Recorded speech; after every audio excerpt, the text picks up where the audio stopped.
Welcome to the Straight from the Source's Mouth podcast. Frank talk about sex and dating. Hello, Tamara here. Welcome to the show. Today's guest is Gabor Catas, the CEO of Friending Inc. and creator of the Friending app. Thanks for joining me, Gabor. Thank you for having me. All right. And what prompted you to start your app or want to start this company? Basically, I have a friend who had started it before I did. He's been, the original founder. And when we met up about 2 years ago and we were talking about this, I enjoyed the idea and wanted to participate. So that's when the Friending app took its final form, or today's form. And that's how I ended up being in there, because I felt that given my lifestyle and I moved around, I was one of those people of the 60 million who says that they feel lonely. So that is my interest in the app, or in doing such an app. Okay. And it's to help hopefully alleviate some loneliness. And what is the app intended to do? Yes, basically the app is called Friending. It's on iOS only at the moment. And there are many friend type or dating type apps out there. So I just want to say two things that I think really sets this apart. One key factor is that everybody in the release version towards the end of the year or January will get actually,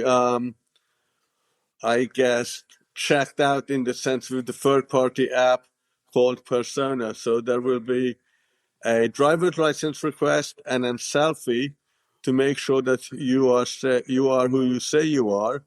So as a result, there are not going to be any fake profiles on the Friending platform, because a huge percentage, maybe 20 to 30% of the other users on some platforms are actually fake. Yeah, definitely. That's very common, unfortunately. Yeah, so that's one of the benefits of yours. And then how is it going to work? Yes, basically, now that we've established that there are no fake users on the app, the other core difference is that the app encourages you to meet face to face. Generally speaking, all these friending types apps just continue chatting online. In Friending, the chat is limited to 10 exchanges, at which time you have to put in what is called a friend request. And that means that you have 30 days to meet the person in person, I guess. Otherwise, the friend request will expire, but you can also resubmit it. But the core difference is we encourage you to meet people in person, do activities in person, and have fun in person. And because you're meeting in person, the other key factor is safety. And we're trying to do the best we can to make sure it's a safe environment. So if you tap on the screen 3 times, one of 3 things will happen depending on how you set it up. The police are called. That's the default. You can set up so a friend is called, or you can set it up so anybody who is friending is alerted via push notification and comes and helps you in an uncomfortable situation. We know where you are because of your phone. And also, to become friends, your phones needs to be next to each other. So that's how we know that you have met in the 30 days allotted. Yeah, because I know you said that most people just end up texting on the dating apps or those friend apps. So is it similar? Is it based on common interests, or how do you decide how to meet? Yes, basically we have cards. The way we term them is called "Are you in" cards, meaning are you into this activity? There's a slider in the app that you can set up based from your location up to 50 miles to look for friends. And basically you would only see people who are within the vicinity that I would say reasonable to go and meet friends at.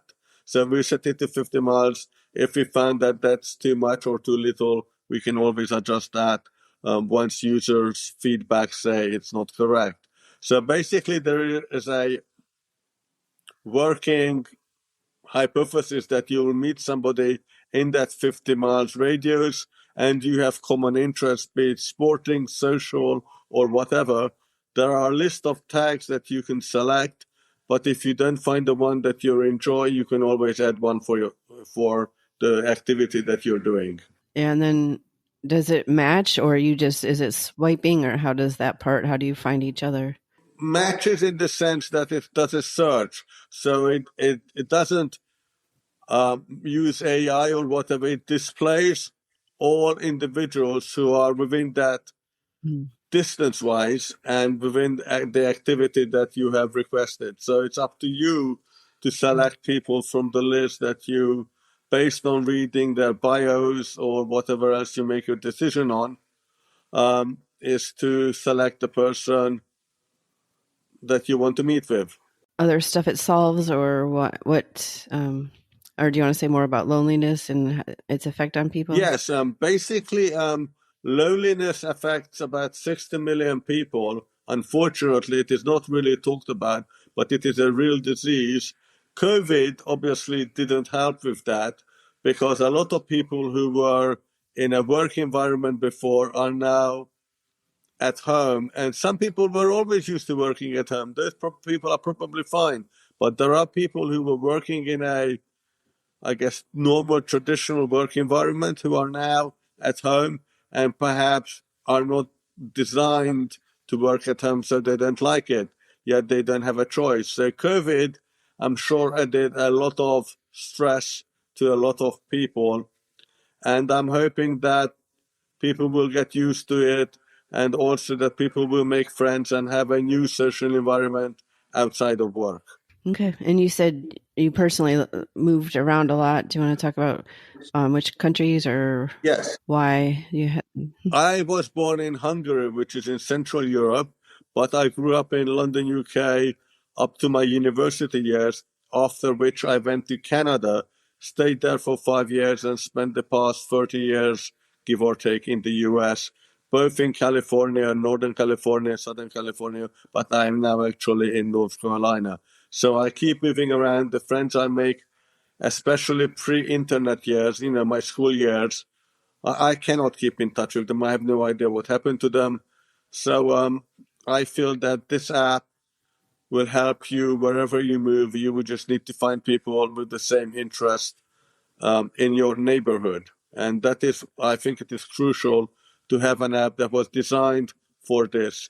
The best case scenario when there will be sufficient users is, let's say you're at the beach playing volleyball and a team member did not show up. So you would just basically send a push notification that anybody who is interested, who had sports, volleyball, beach as one of their interests and are in the neighborhood, would receive that push notification, and then they could come and join your team. So that's the ideal situation. Obviously, it will take time to get there. Yeah. Okay. Is there anything else you want to say about the app that I missed? Yes. Basically, the other interesting part is I would assume that people would meet perhaps in a coffee shop for the first time, perhaps if you're looking for a tennis partner to discuss your game and their game. And that's why I said that tapping on the screen could potentially become useful. But the other more fun part of it is that there is also a shop in the final version of the app where you can actually send coffee to people, a real coffee, I mean. And the fun part of that is that you can send it with a message. You can say, thank you for the game, perhaps.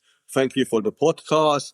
That message could be a video message, a song, a text message, because really it is a QR code that is printed on the packaging. So the recipient, they don't need to register the friending app, but they do need to download it if they don't have it on their iPhone to scan in the QR code. Using that, you will actually receive the message that whoever gifted you sent you. So it's a fun part of saying thank you for whatever activity or whatever friends you have or family who enjoy coffee and just want to send them an additional message, perhaps with the coffee. Okay. Yeah, that sounds nice. And is there how can people download this? Just go to... Yes, download is real simple. You can go to friending.com is one way of downloading it. You can search for it in the App Store by typing in friending. And basically, we would love all the feedback we can get. And one of the easiest way to send us feedback is podcast@friending.com. And some of the team members will respond to that, all of them. And we'll see what your views are, what you think the app should do, or what we should change in it, etc. So we're really interested because the app is in beta at the moment in the iOS store. So we're looking forward to your feedback, to finding out how we can make the app even better. All right. Well, unless you don't have more, I think I'm good. I think that wraps it up unless there's something else you wanted to add.